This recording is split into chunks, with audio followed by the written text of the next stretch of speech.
আসসালামু আলাইকুম গাইস, সবাই কেমন আছেন? আজকে রাত্রে বাংলাদেশ সময় 8:30 বাংলাদেশ বনাম পাকিস্তান এশিয়া কাপ 2025-এ অঘোষিত সেমিফাইনাল খেলায় মুখোমুখি হতে যাচ্ছে। আপনার মতে কে জিততে পারে? কার সম্ভাবনা কতটুকু? আপনার মন কি বলছে? কোটি মানুষের একটাই চাওয়া, একটাই স্বপ্ন, আজকে যেন বাংলাদেশ ভালো খেলে এবং পাকিস্তানের বিরুদ্ধে জয়লাভ করতে পারে।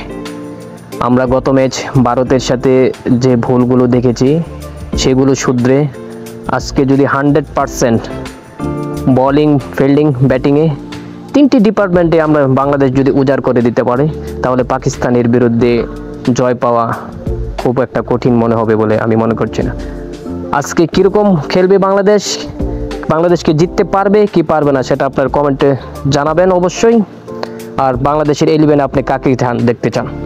আমি অবশ্যই জাকের আলী অনিক বা শামীম হোসেনের পরিবর্তে আজকে সোহানকে অন্তর্ভুক্ত দেখতে চাই। আপনারা কাকে কাকে চান তা কমেন্ট বক্সে জানান। বাংলাদেশ ক্রিকেটের জন্য শুভকামনা। আল্লাহ হাফেজ।